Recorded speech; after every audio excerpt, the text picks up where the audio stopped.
Yeah, so welcome back to the second class of the project that we started yesterday. So yesterday we started this project by creating the HTML and part of the CSS there. So where we stopped yesterday, we're going to continue from there. And what do we want to do? We want to build this newsletter here, but not just the interface alone. We want to add the interaction to it. And what's the interaction here? The interaction here is going to be this form where you are going to put your email, and the email is okay, and you click on subscribe. It's going to pop out a modal, which is what we designed yesterday, like the structure of it yesterday. So we have this box. But right now, we don't have any styling for any of these elements. So there like that. So what do we need to do?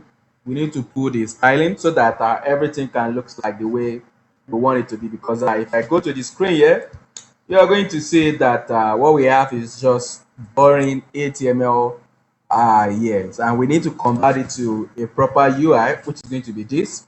And along with this section here, we're going to work on our modal, which is what is going to pop out, that is going to say thank you along with the email that they imputed inside this box.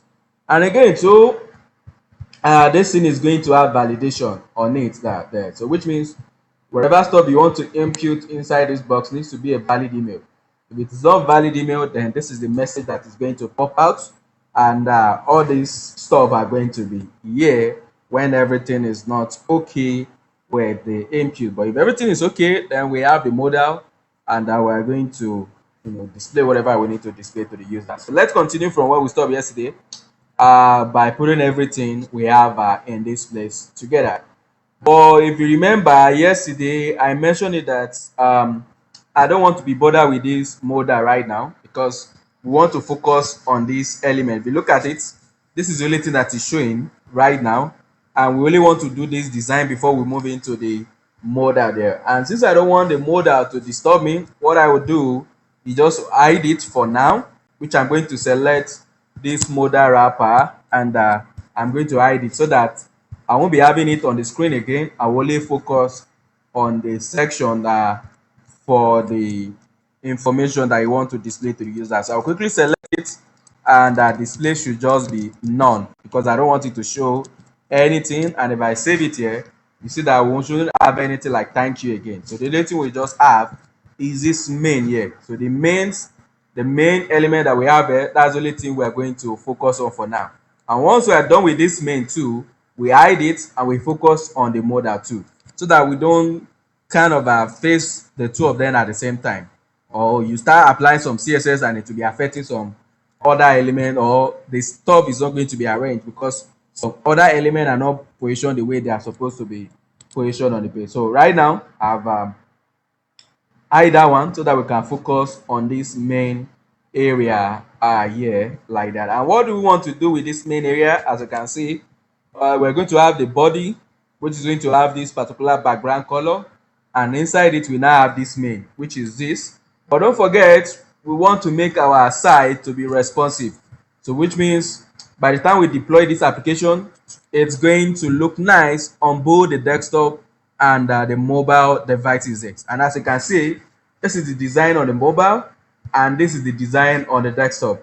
And just like the way I used to advise there, always start with the mobile design, because when you are kind of scaling up to make a desktop design, you see that you only change few properties when you are scaling up, rather than you starting from desktop and you now scale down. Because when you are dealing with a lot of design, scaling down is always kind of hard, because there's a lot of things you have to change so that it can conform to whatever you want to do on a mobile. But you can quickly scale up when you work on the mobile, and when you're done with the mobile, then you now use your media query to scale up your design so that it looks nice on the big screen there too, like that. And since I'm going to be using the method of mobile design first, so I'm going to enter the responsive or I'm going to enter the dev tools.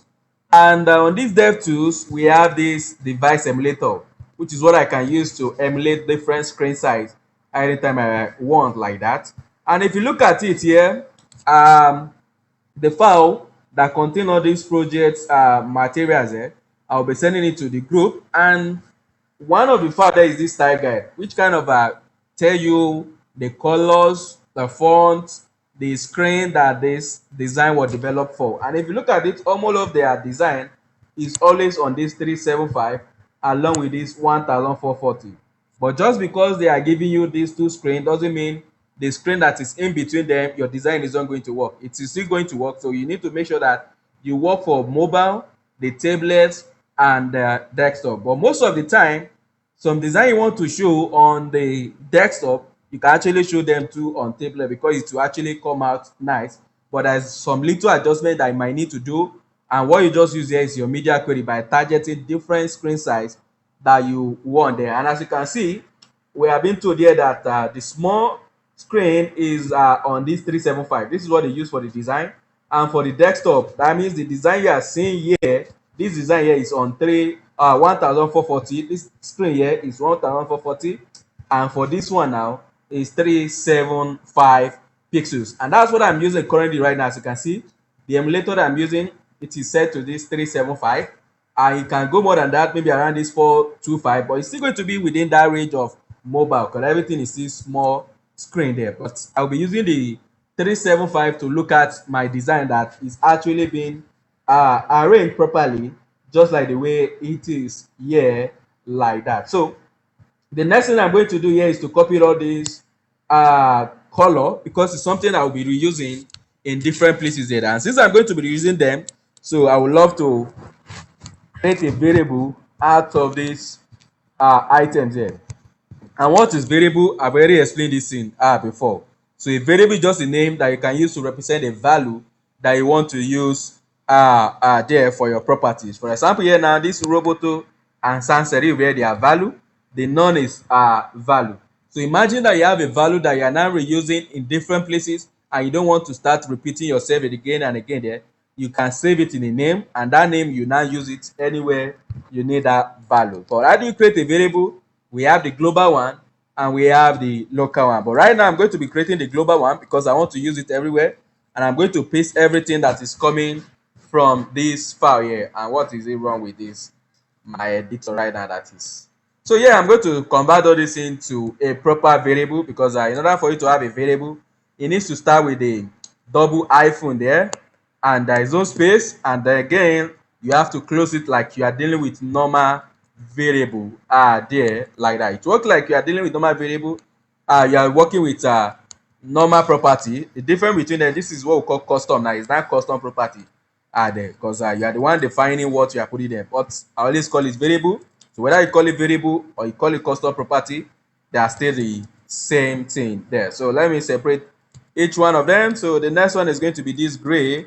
So put the double hyphen there and close the stuff like this. But I don't need to do that for white because white is something I can quickly type because there is a code for that, and I don't need to start doing anything with white. But not this one, something I can change. That way I too can change, but I don't want to create a variable for white. But if you want, you can actually create a variable for it too, and you can modify it later, or maybe you want to change the definition of your white. But right now this one is just using the pure white, and that is why I don't want to do it before. But let me just do it so that everything will rhyme together. So now what do we need to do? We need to start working on our page.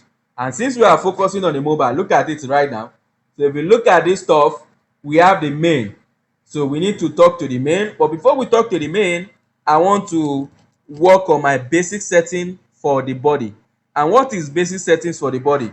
So when you are working on your page, it's always good that you do some basic setting there like that. And the basic setting I will be doing for the body is this width of 100%. So I always want the body to cover up everything, and the height of the body by default, so which is going to be mean height because I don't want it to be height. It's going to be minimum height because it can increase more than this later on. But minimum height of this body should be 100 VH, which is the height of the screen of your device there, the browser that you are dealing with. So overflow X should be hidden. Anything that is trying to go outside of the X axis is going to be hidden. Right now I'm not going to put any background color there because I can see that on the mobile everything is just white. It's when you get to the desktop that the background is now this deep blue which is this dark slate gray or this charcoal gray. I don't know which one, but one time we're applying it, it's going to come outside there. But since we are not using it on the mobile, why should I hide it? So why should I add the stuff? I didn't need to add the stuff there like that. So another setting that I want to do, which I normally do with image here, because image, they are kind of crazy. When you have a bigger image, they don't really depend on the appearance. So if you change the appearance width, or you do anything with the width of the parent, or you adjust the layout of the parent, they don't really follow that parent. They will use their normal size. And most of the time, you want your image not to grow more than the box where it's being typed. And that's where we can use this max width setting on the image, which is going to be 100%. And what are we saying here? I don't care about the size of the image, but this image must not go past the boundary of its parent. So whenever you type the image, that's the box. So if you said the box should be 20, that image must not pass that 20. So there. So that's what this one is doing.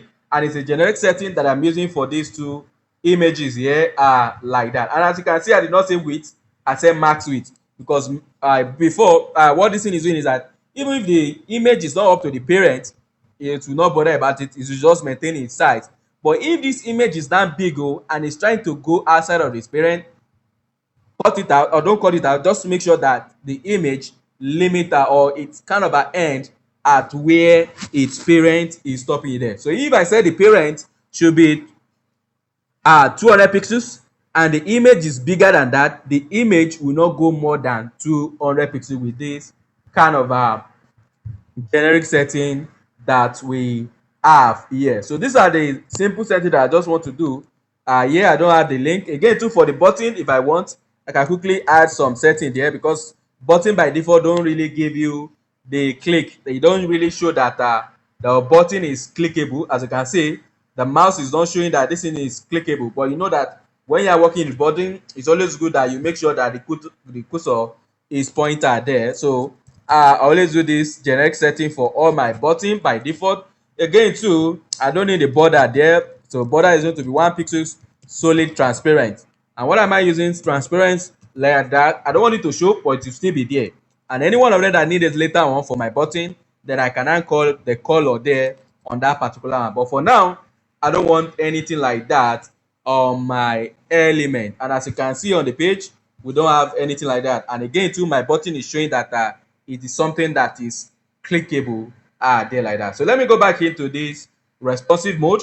So now we can start with our main, so which is the one that holds everything. And the first thing I want to do is to apply padding of this 1 rem.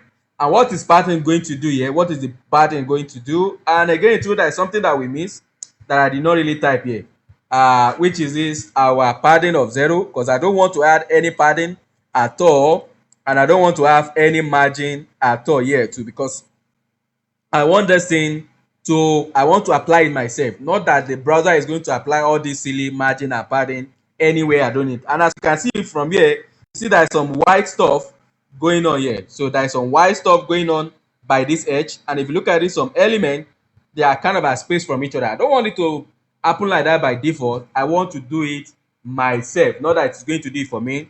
And how do you turn it off? Is by doing this basic reset on all the elements by using the asterisk. So we have the padding of 0, margin of 0. Another thing that is very important here is the box sizing, which is very important when you are dealing with your padding left and padding right, and you are dealing with width. So you don't want the browser to give the entire width to the content, and the padding too will not be creating its own space. No, that's all we want. We want everything to work together, and you want the browser to calculate everything for you.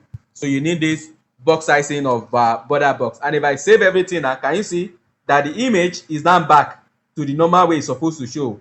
Before, this is not the way it's showing, because there is some silly setting that the browser is applying that is not make this thing to work the way I want it to be there. So and the way make this thing to work, then we can bring this in, and as you can see, everything is now arranged the way I want it to be on my page. So I don't need any spacing among all this content. Anywhere I need to add spacing, I will target the container and I will apply whatever I need to apply on that element. So what do we need to do next?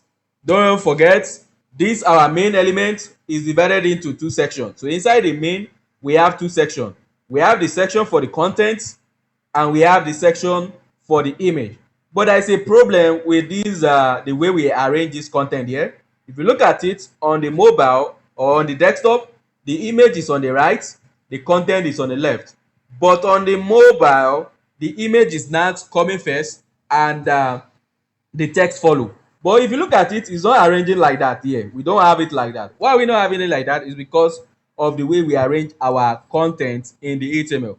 But CSS can help us out to change the direction of the way our content is arranged, because here we have access to the flex, and since we arrange our content according to the way flex is expecting it there, then we can quickly use our display property here, and we use the flex. And you know that anytime you display anything as flex, it's going to place the content side by side by default.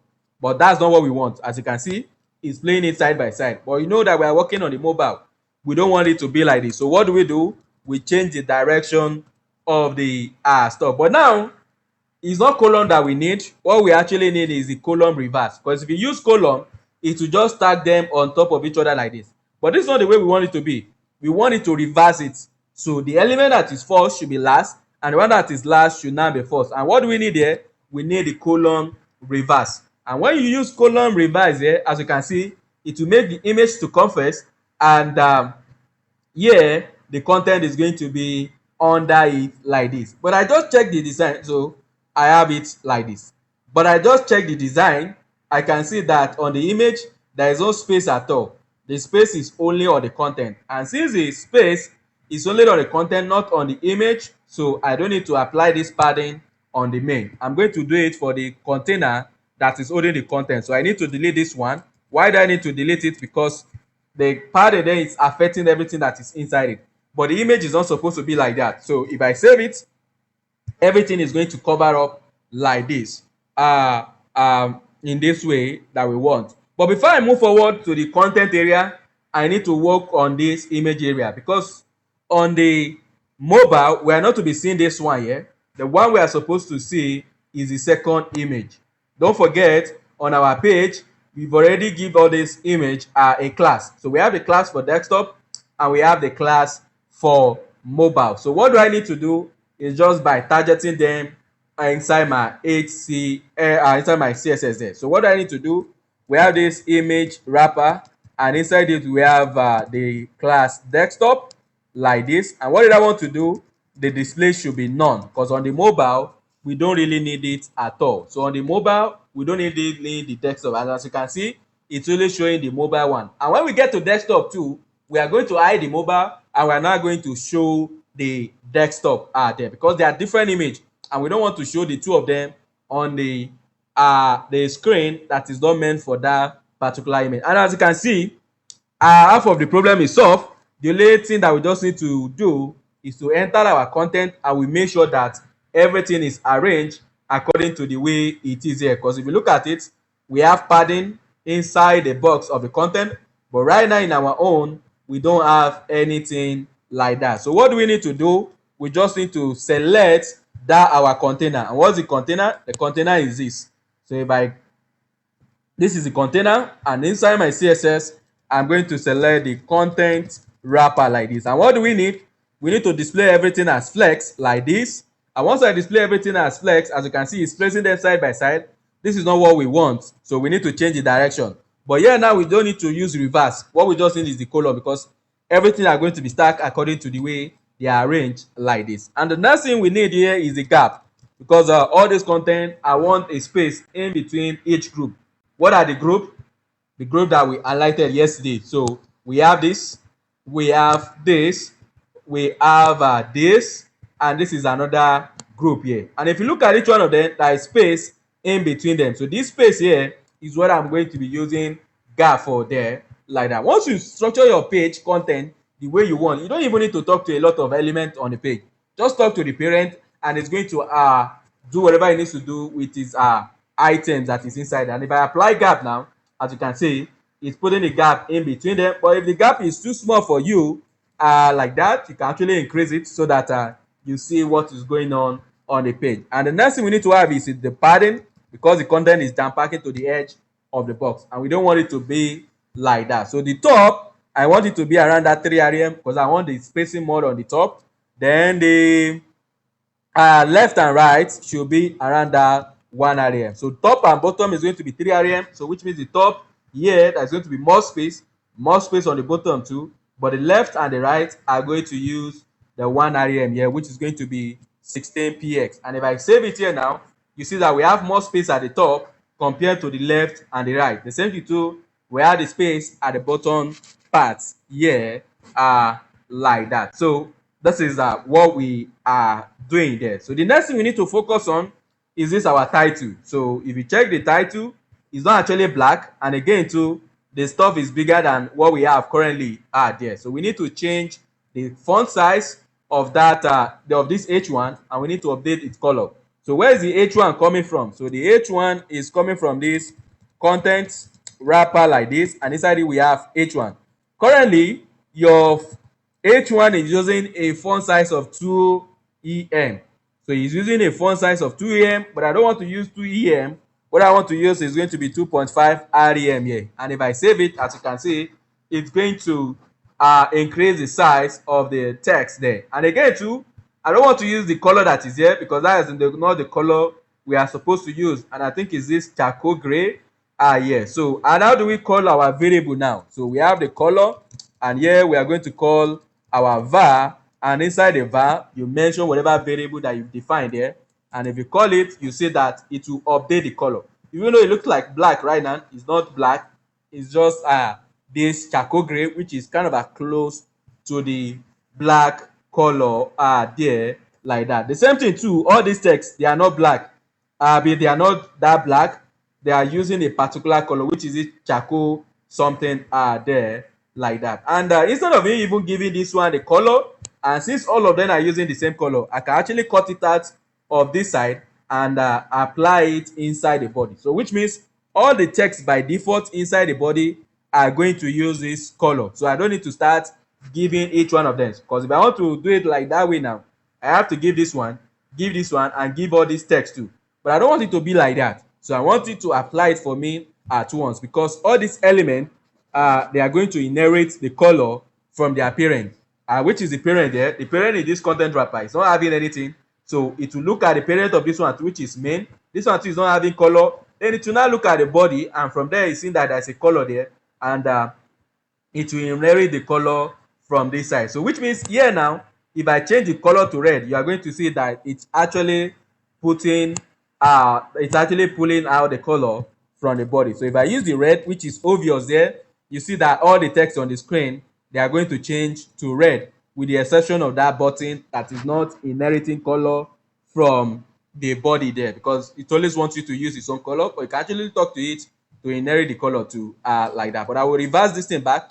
As you can see that it's not using the black, it's just close to the black color there. So what do we need to do next? We need to work on this our list here. So we need to work on the list there. And where is the list? What is the classes that we're using there? As you can see, I have the list, and inside the list I have the list item. So here too, we are not doing anything much, just your normal CSS by using the flex system there like that. So here I'm going to have the list, and this list I can display it as flex, which is going to place everything side by side, which is not what we want, and like that. So we need to change the direction. And why am I using flex here? The reason I'm using flex is because I want to apply gap, and I want this thing to use the same spacing in between all the items, and I don't want to be using the margin there. And as you can see, I'm typing nonsense there. So let me return this thing back to what it's supposed to be. So it's supposed to be column. Why this gap is going to be this point R5. And as you can see here, we have each of the item space from each other. But inside this list here, we have the list item. So we have the list item, and this one too we need to display it as flex. Why? Because we want to put this icon and the text side by side. And since we want to put it side by side, we need to display this one. As you can see now, they are side by side, but it is not proper. So I need to give a gap in between them. And what gap do I want to use? I want to give it a 4 pixels gap, so which is going to be 2.5 rem here like that. And if I save it, there's going to be a little gap. And let me check the one we are following there. So the gap is more than that. So let me use 0.5, which is going to be 8 pixels. And as you can see, there is a gap, but this stuff is not properly aligned. So this image is not properly aligned with the text that is there. So what do we need to do? We need to use our vertical alignment of the flex, which is going to be this align item. And once you use align item, you see that it's going to align the icon and the text there properly. Without this line, some stuff are not going to be aligned properly. Look at the M. The M is not properly aligned to the center of the icon. And since we want it to be properly aligned to the center of this icon there, that's why I'm using this align item center. And if I save it now, you see that the M now is positioned at the center of the icon. Again, too, the icon is not positioned to the center of this one because this is one is having more height than the icon there like that. And I think we are done with this section because nothing much about this design there like that. Where the major work is from the JavaScript and the modal part of this design there. But everything here is just simple stuff that we've talked about before. So the next thing we need to work on is this section here, which is going to be the form part. So what did we give it? So if you go back there, you see that we have the form, and inside the form we have two groups. So we have the input group and we have this button. So we can quickly display the form as flex, and we give the necessary gap that we need here, change the direction, and we start working with the input group. So I'm going to select the form like this, display F, which is going to be flex. This one is going to be flex direction because I don't want them to be side by side. It should be on top of each other. While the gap is going to be one rem there. And if I save it, we're going to have this content being displayed the way we want it to be. Hello? Yeah, I'm with you. Okay. Is it here? Okay, it's here too. So let me continue. So as you can see, we have this item here. So what do we need to do now? We need to focus on the input group. And what is our input group? If you look at it, inside the input group, we have this label group and we have this input. So let me target this input group, and this one too, we need to display it as flex. We place them on top of each other based on this design here.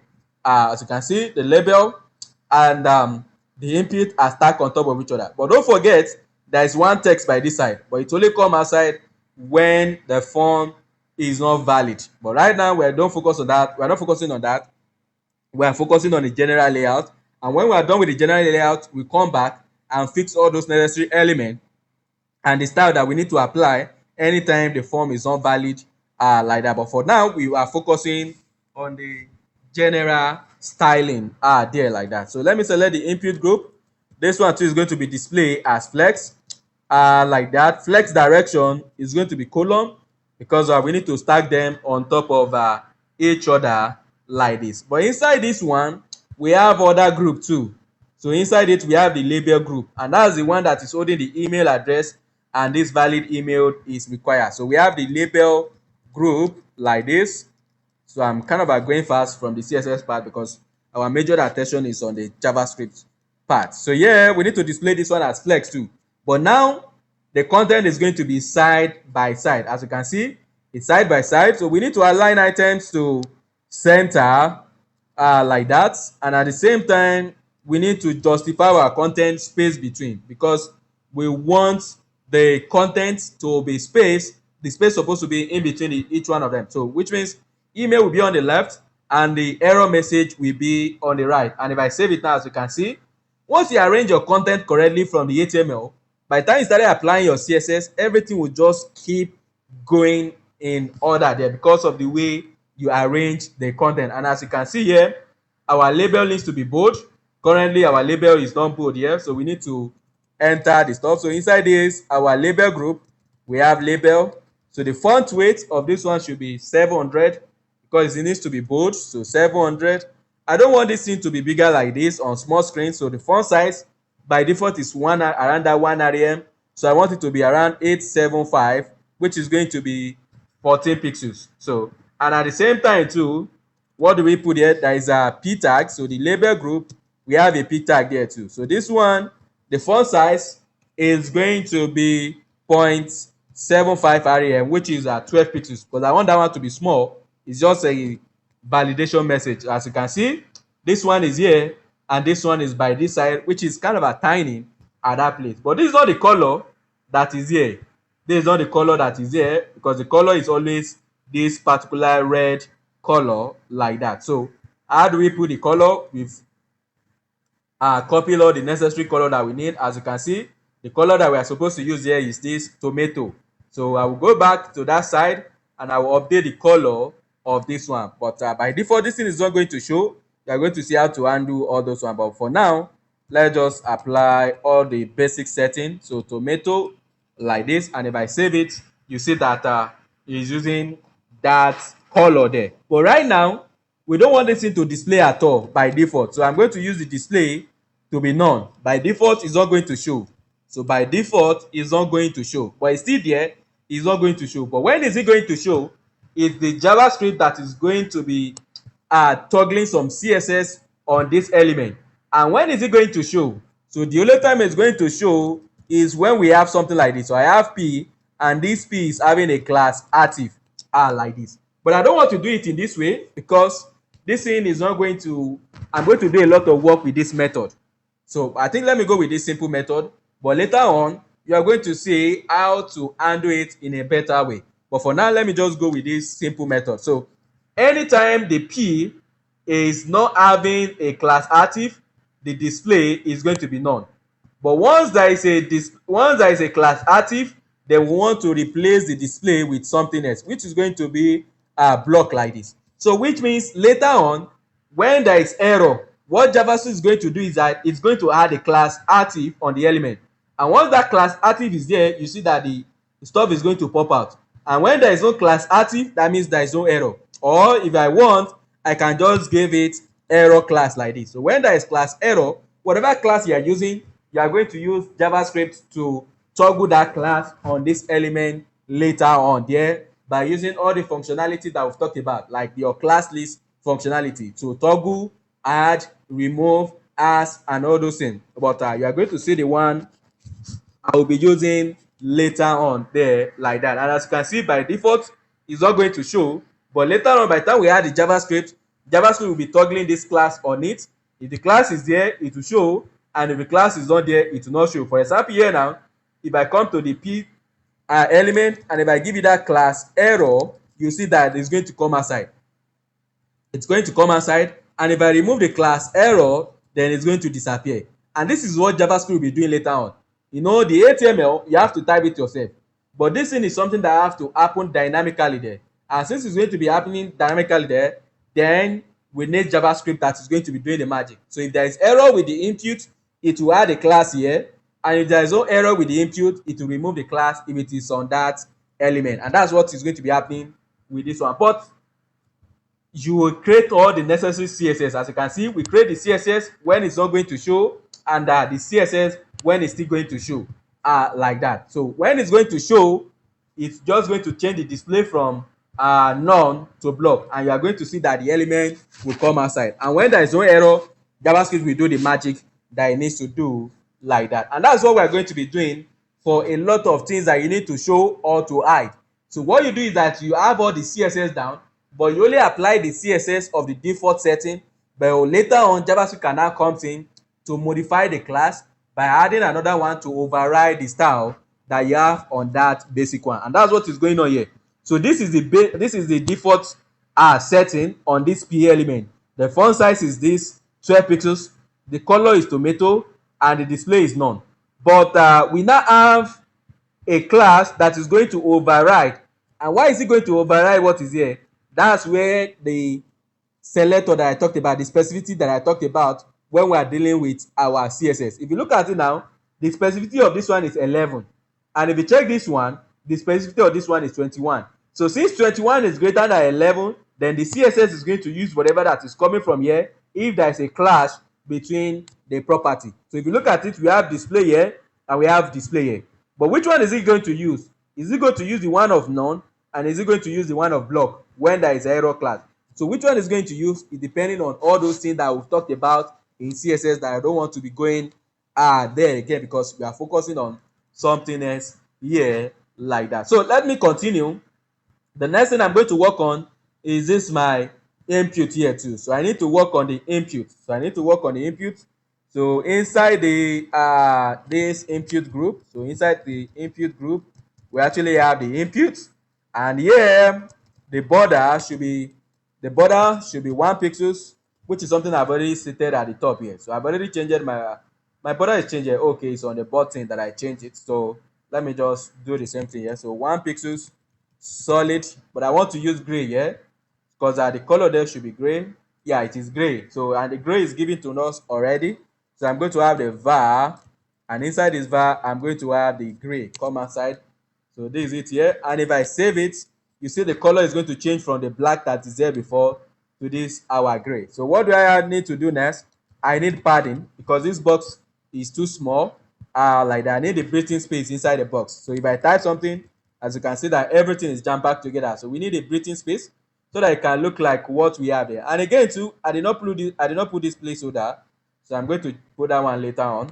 But right now, the padding top and bottom is going to be 1 rem. I don't know whether that is the value because I'm just doing guessing game here. But assuming I'm working with the proper Figma file, what you do is that you go to the design and you check whatever padding that the Figma is using there, like that. But I don't know, but I'm just picking a value here, and as you can see, it actually works with the value that I pick there, like that. And I can see this my label and the input. There is no breathing space. There is no breathing space. So where is the grouping? So there is somewhere that will group all of them together, which is this input group. So I'm going to give a gap. So I'm going to give a gap of around that 0.5 rem, which is going to be 8 pixels. And if I save it now, as you can see, we now have a breathing space between this email, the label, and the input, like this. So what else do we need to do with this our design? So we need to make sure that this thing is having a border radius, and at the same time we work on our button there. So nothing much there. So for this input, it's going to have a border radius of 4 pixels, like that, because I've worked with a lot of design. I know some of this value that you need to use for different places like that. So that border radius is around 4 pixels. And if I save it, as you can see, it's giving us the same kind of a look there. So the more you work with design, the more you see some of the predefined value that are always being used on different design there, like that. But this one, they're just guessing game. If it doesn't work, you just increase or you decrease it until it looks like what you have on the design, because we don't really have the design file. As when you have the design file like Figma file, once you go to this element on the Figma and you click on it, it will show you the padding, it will show you the width of the box, it will show you the color of the line and everything. Well, the color has been given to us, which is what we use to create the variable there. But all these other value like the padding, the spacing, and so forth like that, those ones will not be given to you until you pay them. But we don't need to pay them. We are going to use our own initiative there to just give some random value until it looks like what we have on the design there, like that. So what do we have next? So inside this box, and as you can see, I don't like this line. Anytime you are typing something there, I think there's a color for that. Let me check. So there's an active state. And what is active state? Active state is when you click inside the box. So as you can see, anytime you click inside the box, the color, this is what is going to show, like that. And the same thing too, when you click on the button, it's going to use this gradient color. Where are we going to get this gradient? It did not give us this gradient color. Yeah, we're going to create it by ourselves out of this tomato here. So they are just mixing this tomato and orange color together. So I think that's what we are going to use there. So we don't have the color for the gradient, but this is how it's going to look normally. But when you when the button is active, this is how it's going to look like there. And I think that this thing is a generic setting, because if you look at the button here, the same thing is what is happening with this one. So as you can see, it's the same thing. And since the same thing, I'm going to use generic setting for the button to style this over states like that. So I'm not going to focus on this one only, because what is happening here is still the same thing that is happening on this button, even though they are in different places. So I'm not going to target the button that is inside form or the button that is inside this modal here. What I'm going to do is just to style the button in general, because it's just the same thing across. and you don't want to repeat yourself. And since you don't want to repeat yourself, all those generic settings should always be placed at the top here. So this is a button, and whatever I'm doing with this button here is going to affect the one that is inside this box, and at the same time it's going to affect the one that is inside our modal later on. So I don't need to start worrying myself about different styling for each one of them because they are the same. So I don't need to repeat myself. And since we don't want to repeat ourselves, all those generic settings are going to be at the top, and that is why I have the button here, because it's not peculiar to one side, it's generic. It's going to be used across the page there. So since it's going to be used across the page, I'm going to apply my style here. So by default, this thing is going to have a background of this, let me try this dark slate gray, and if it is the one, I will go with it like that. So the color should be white. The color is going to be white by default. Again, it's going to have border radius there, which is going to be around this 0.5 rem. If it's all okay, then I will update it. Again, we need a padding, 1 rem for top and bottom, 2 rem for left and right. And if I save it, as you can see, we have this our button like that. Am I using the correct border radius on the button? And as you can see, both of them are using the same border radius. So since they are using the same border radius, I need to go down to update that one to 0.5 instead of this 0.25, because both of them have to have the same thing so that it can look like our design. And as you can see now, it looks like what we have on the design. But what do we want to do? What we want to do here is that anytime you move on top of the button, the color is supposed to change from this one to that linear gradient there. And you know that if you want to apply linear gradient, you need to use background image or background, not that it's going to be background color. So here now, we need to talk to our button that anytime it is oval, we want to replace the background. And what are we doing? We need to use linear gradient. And what is going to be our color? I want to mix, so it's going to be, I want to mix this tomato. So where is it? Tomato. Doesn't want to complete it for me, so let me type it myself. So var, we have the tomato, and at the same time, I'm going to mix it with orange. The color for the gradient is not given to us, so this is just try and error until it looks like the what we want. And as you can see, I have it in this way, but this is not the direction of the color. If you look at the original design, the color is coming from the left and is going towards the right. So this one now, you can quickly talk to this our gradient here by saying to right, because the color is starting from left and is going towards the right. So if I go there now, as you can see, it's going towards the or before I put the over, I don't need to be going there so that you see the results, but I will add the over later on so that we can see what is going on without going inside it. So look at it, we have this our gradient, but it's not like what we have here, because if you look at it, the tomato is taking a lot of space, it's taking a lot of area there comparing to the orange, and their orange too is not this kind of a light orange, it's going to a darker orange. So how do I create a darker orange? I can use this HSL here, and this HSL I can reduce the lightness. So if I take the lightness to around this 30, you see that it's going to use a darker one, and if I take it to around that 80, you see that it's going to use a lighter color of that one. So yeah, what is there by default is 50, so I'm just going to reduce it to around that 40. Is too much, so let me use around that 46 until it looks like what I want. Yeah, so I think this one is okay. So what I just need to do is like to make sure that this color here is taking more space here compared to this one. And how do you do this one? That's where the stop color comes in, which is what we talked about. All these things we talked about them when we are dealing with CSS. So you know you can specify where your color is going to stop. So here beside it, you can put a percentage, and here I want this thing to stop around that 70%. So what I'm saying here is that we want to move from tomato color to this orange color here, but before it will move from tomato to orange, this is 0 and this is 100%. So I want this color to do the transitioning from 70%, or before you start doing whatever you need to do there. So the color, the first color, needs to get to this at most 70% of this entire box before it starts transitioning into the other color there. And if I save it now, can you see? So this color is going to get to around 70% first before it starts transitioning into the second color. And from there now, we can now have something like this. And I think their own save is even more than 70%. So I can take it to around that 85%. So before the color will transition into the second color, it needs to get to around that 80% before it goes there like that. And I think this orange that I'm using is actually close to this particular color. So I'm going to copy this color here, and I will just adjust it until it matches what we have on the design there. But it's not every time that it's going to match, because we're not giving the color. You can just quickly sample the color and you do whatever you need to do with it there. So where's my remaining color? Control Z, like this. So I'm supposed to replace only these two, but I don't want to start looking around. So I'll just replace this one like that, and from there I will update the color. Let me see.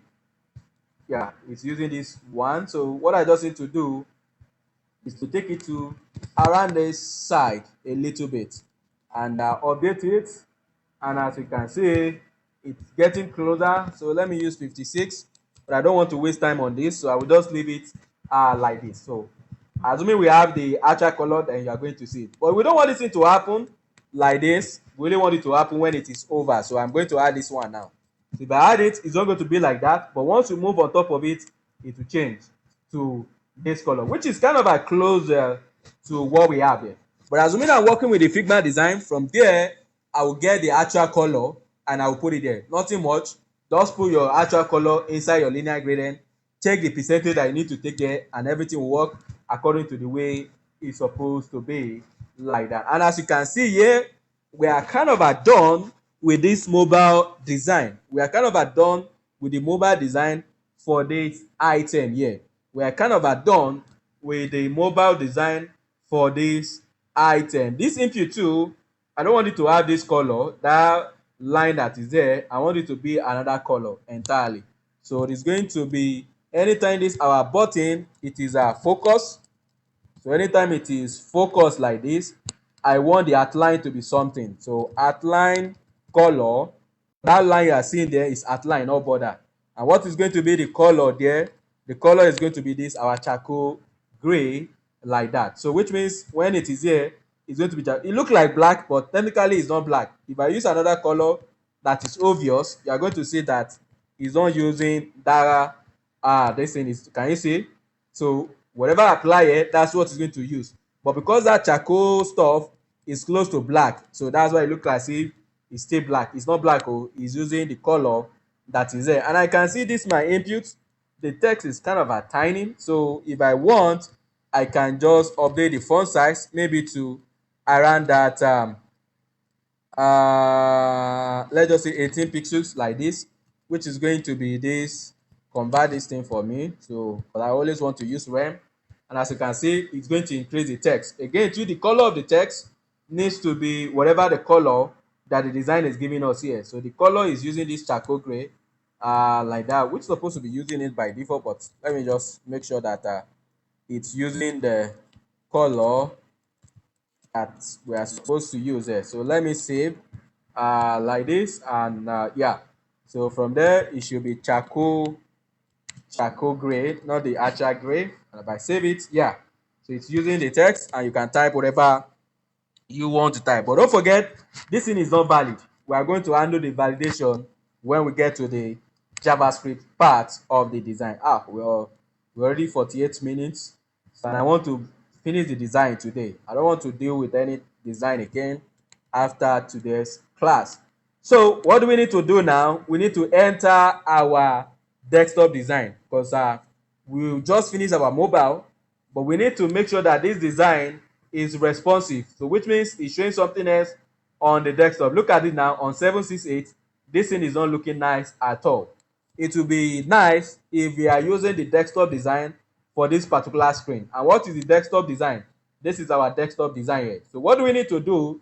We need to make changes to some of the elements so that it can appear the way it's supposed to show there. So what do we need to do here? We need to start using our media query. So on the media of screen, and when our screen is of minimum width of 768. So once we hit this breakpoint, so from this 768 upward, we want to do something. And what do we want to do? So on our body, we want to apply a background color. On the body, want to apply a background color, because if you look at it on the desktop, there's a background color there, like this. And what is the background color? And I think is that where is it? Let me go up to check the color they are using. So it either be this charcoal or the slate gray, like that. So let me see the one that is representing this color, because I don't know, but they are, both of them are kind of close to the black. So I need to check it on the browser to see which one is using there. And we save this in, yeah, and I think it's this one, but let me try the other one too. And any one of them that is coming out better, that's what we are going to use there. So let me use this dark slate. Nah, it is not this one. It is what I used before. So it is charcoal gray, like this. So as you can see, we have this body like this. So what do we need to do next? Again, to the color will be like that. The next thing we need to do is to talk our main. So we need to talk to the main. And what do we need to talk to the main? We need to give this one to background color, which is going to be white, because by default we are not giving it any color. And the reason it looked like white before on mobile is because we are not actually applying any color. And since the body is white by default, that's why it is showing this white stuff like that. What is going on with this? Don't start with this nonsense like this. So let me go back to this desktop. I'll come back to that one because that's not the way it's supposed to display. So if I save it here, as you can see, we have this white there. But there's something we need to do. We need to move this box to the center, because right now this thing is not doing justice to this thing, because the screen is not actually emulating this thing correctly. As you can see, it's emulating 70%. It's not emulating the 100%. But if I give it 100%, this is how it's going to look like. See that there is not enough space there like that. But because this stuff was emulating it at 75%, that's why it looks as if you have a lot of space there. No, by the time you get to the actual screen, you see that it's actually displaying correctly. And that's why it's always good that you see that this thing is emulating it at correct percentage, which is going to be 100, like this. So if I pick the 100, you see that we don't really have much space, but we still need to move everything inside this container to the center there. And how do we move it to the center? How do we move it to the center?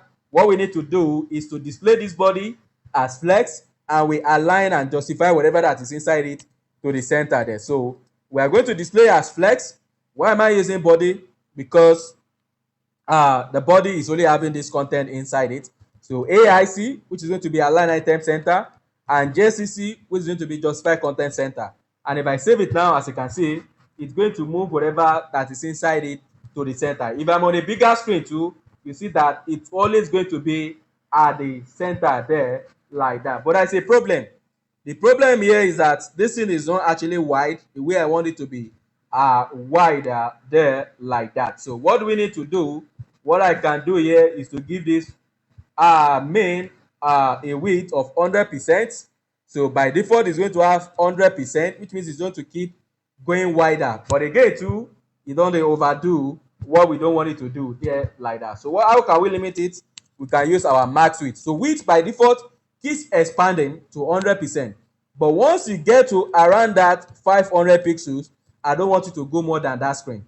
So it looks like it's doing like the former way it is, but this one is more preferable because you are the one detecting what is going on there like that. So you are the one that specify what is going to happen. Again, here I have total control here, so I can give it 600. As you can see, it's going to expand more. If I give it 700, it will expand more because I'm the one in charge now. I'm the one controlling the width of the box. But before, it is the main or the body that is controlling the body. Right now, I'm the one in charge and I can do anything I want with the width. By default, when you're on a small screen there like that, it's going to use the total width. That's what this 100% is there for. But once you get to a screen that is not bigger than 700, then it will stop at 700. That's what this one is dealing with there like that. So on a smaller screen that is smaller than that 700, keep using that 100%. But once you go more than a screen that is bigger than 700, stop at 700. And as you can see, this is what is doing right now like that. But we are not done yet. On the desktop, this is the image that we are supposed to be seeing there, not the image that is showing right now. And again too, the content are supposed to be placed side by side, not that they are going to be stacked on top of each other like this. So what do we need to do? We just need to modify some of the settings that we have up here. If you look at it, we are doing this column reverse on the main. So it's not going to be column reverse, it's going to be row. So we need to change our direction. So the flex direction now is not going to be that reverse that we are using. It's going to go back to row, because this is what is going to place the content side by side. And as you can see now, the content are going side by side. So the next thing we need to do is that, if you notice, when we started here, we turned this our image for desktop to be none. So we need to turn it back on. So we need to bring it back on. So here, instead of it to be none, what we need to have here is block. And if I save it now, you see that the desktop image is showing. But that's a problem. The mobile one too is showing. So what do we need to do? On desktop, we need to hide that one. So I just need to duplicate it and change the desktop to mobile, because that is a class that I gave the image there. And if I save this one now, you see that the mobile one is not going to display now. We now have the desktop, and from there now we're having our responsive design. So if I go to the mobile, you are going to have this one, and if I go to the desktop, we are going to have this one. But it's not perfect yet, because this image is supposed to be centered. Again, we need to have the padding on the main itself, and we don't need to be having we don't need to have the padding. And again too, the edge of the box needs to curve so that it looks like what is here. So the edge is curved, the padding is inside the box like that, and again too, there is a shadow going on here. There is a shadow on the box. So we need to apply all these settings on the desktop there. So on the main, we need to use border radius. So we need to use border radius of around that 1 rem, like this. So inside the box, we need to apply padding of around that 1 rem too, so that we are going to have the stuff there. Again too, this image is supposed to be centered. It's not supposed to be at the top here. It's supposed to be the center of the box. As you can see, this one is center of the image, but currently here now, it's not like that with our own design. So what is going on there? We just need to align our items. And once we align the item to the center, you see that it's going to arrange this thing correctly the way it's supposed to be. But if you look at it right now, our own, it looks like it's the image that is going to the center, and the content is not like that. It's because this is all the screen that thing is designed for. By the time you get to that bigger screen, you see that everything will come in shape there like that. So, and again, if you look at it, there's a lot of padding at the top. Is because on this our content, I'm actually applying some padding there before. So the content wrapper, I need to remove the padding that I apply on it on the mobile. On the mobile, I'm applying padding there, but on the desktop, I don't need it. So as you can see, the padding that is coming from the parent, that's what it's going to use. If I don't put this in here, you see that there's a lot of unnecessary space at the top here. What is happening is that the main is having its own, and again too, the content container too is having its own. As you can see, it's having this three at the top and 3 at the bottom. But I don't want it to have something like that, so I'm turning it off. And once I turn it off, it will only be on the parent. And as you can see now, the content is not coming to the center, but they are jam-packed together. Why are they jam-packing together? Is because from the parent here, there is no gap. Because if you look at it on the mobile, we did not really care about the gap on the mobile. But now on the desktop, we care about the gap, since we've already removed the padding from the items there. So which means on this parent, we need to apply gap of around that 1 rem if it is not too small. And as you can see, it's going to give that space. And if the space is too small, if you like, you can add more this in like that, depending on the stuff. So, and I think this one is okay. And as you can see, we are having our design on desktop without changing anything from this left side. We don't need to do any changes on the left side, because what we have there on the mobile is still the same thing on the desktop. The only thing we just need to do right now that I know that we need to do is to apply shadow on this box here. And what is the shadow? So we need to apply our box shadow. So on the X is not moving at all. On the Y is around that 5 pixels. Let me use red color so that you can see what is going on. This is the shadow here. So I want it to come down a little bit, or let me just leave it like that. So the radius is going to be around that 10 pixels. So which means I want the thing to blow out like this. And at the same time, the color is not going to be red. The color is always close to this black. And I don't want it to come out pure like that. It's just going to be like a subtle. So if you look at it, there is a shadow there like that. And I want the shadow to come down more, maybe around that 10. like this. And as you can see, it is going to get down, and I don't want it to be clear like the way it is right now. So let me reduce the color or the alpha channel, and as you can see, we are going to have the shadow. And here now, if I expand my screen, I don't need to do a lot of things on the bigger screen because we've limited. Can you see? It's not going wider again. Why is it not going wide here? Is because of what I did on this line here. So it's because of the magic that is going on this line, which is this max width. If I disable this line, you see that on a bigger screen, it's not looking nice because the thing will just keep going wider anyhow the way it is. But I don't want it to be like that.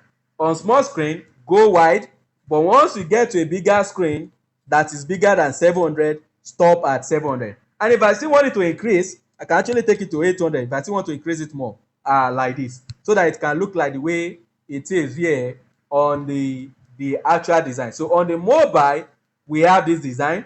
On the desktop, starting from the tablet, we have this design. And as you can see, I don't have any padding around this stuff, so I think I need padding since I've already increased this one to 800. So on this screen, I need padding on 768. On the body, I need padding. So on the body here, I need padding of around that 1 rem so that I can have this spacing. But once you get to a bigger screen, you don't actually need that padding because there's a lot of space already. But on 768, so it is still going to have that enough padding of 1 rem like this. But once you get to a bigger screen, we are going to have this item. And here now, we are done with the design of this particular part. So the only design we need to quickly work on now is our modal. So the design we need to work on now is our modal, but this is 1 hour already. I don't want this video to be more than 1 hour. So this is where we stop, and tomorrow we continue from where we stop. So this thing, I don't want to rush it, so that you see the process that you always follow anytime you need to work on your design. Not that this thing is just something you work within 2 minutes, or it's not something you just do within an hour there. It's something that used to take a lot of hours, even if not days or months, depending on the project that you are working on. But yeah, since we are just learning here, so I'm going bit by bit to follow each process that you always do anytime you are working on your design. So tomorrow now, we are going to work on because I don't want to rush that modal part. I want to calm down to explain, because that's the first time I will be showing you how to build a modal. And since it's going to be first time, I need to calm down and explain it, so that later on, when you need to work on any modal, you always follow the same process. Because the same process we are going to follow to build that modal, that's what you always follow to build any other modal. The difference there is just the content that is going to be inside different modal. It's always following the same pattern there like that. So I won't go more than this. Tomorrow we are going to do this in there. We are going to build our modal, and once we build our modal there, we'll enter into JavaScript, because right now this thing is not doing anything. Whatever you type inside this box, as you can see, anytime you type nonsense here, we're supposed to have our message coming out there that what you are typing here is wrong. And again, too, the box is supposed to turn to red, the background is supposed to be red, and the line is supposed to be red. I've not created that style, but let me quickly create that style for that part, because I've forgotten about that style for this input when it is having error. So anytime there is a class error on the input, we want it to have a border of red, and we want it to have a background of red, and we want it to have a color of red. So here now, I'm going to give it a class so that you can see that it's actually working like that. So it's going to have class error, but you're not going to see anything because we've not styled it. But if you look at the original design, anytime there is error, the line is going to turn to red. Where are you? So as you can see, the line is going to turn to red. This one is going to come outside, that's JavaScript. But anytime there is class error on our input, this is the style we want to do. So we've dealt with this one, but we need to do the same thing for this one anytime there is class error on that element. So let me quickly add it to this element. So let me go back to the CSS, and this thing is going to happen to both the mobile and the desktop. So I don't need to be working inside the desktop. I will just work from the mobile, because anything that happens to mobile will happen to desktop there like that. But whatever that happens to desktop will not happen to mobile, because you are starting from mobile and you are going to the desktop. Not that you are starting from desktop, you are going down to mobile. So whatever setting that you know that is going to work on mobile and is still going to work on desktop, you just create it for the mobile, because whatever you do on the mobile, it will still affect the desktop if you don't change anything about it. And this is the element that we want to work on. So anytime there is a class error on this our input. So what we want to do is that it's not going to be this color. So I think I'm going to use that tomato. So the border color is going to be that tomato. So once there is a error, can you see it's now coming out now. So when we have the class error on the input, this is what is going to happen. Again too, the color is going to be that same color. There is difference between color and border color. You know, the color is the text, so we need to make sure that the text too is showing the red color. So if you have anything inside the box, it's going to be red too, like that. So and again too, when it is focus too, we need to give it that color. But for now, let me focus on this one. So when there is a input with class error, and at the same time there is this, because I want to apply the same thing, but when it is having focus too. So when it is focus and there is class error, because it's not taking care of focus, as you can see, the outline is still black, but I don't want that outline to be black. I want it to be this same color too. So when it is or let me separate it so that we don't jam pack everything together like this. So let me just separate it again to the background color. The background color is going to be that tomato stuff. So let me bring that tomato color out because it's not that I'm going to use the same color, but it's going to be a lighter version of this color. So this one is 67%, but I want to increase it because don't want to use tomato for the background. If you use tomato for the background and use tomato for the color, you will not even see what you are typing again. This is what I'm saying here. So if I use that tomato now, we are not going to see the text again because the color for the text is the same thing as background. And as you can see, this is not the background that it's here. The background that is on this one is light. So how do I convert that my tomato to light color? You know, we talk about HSL.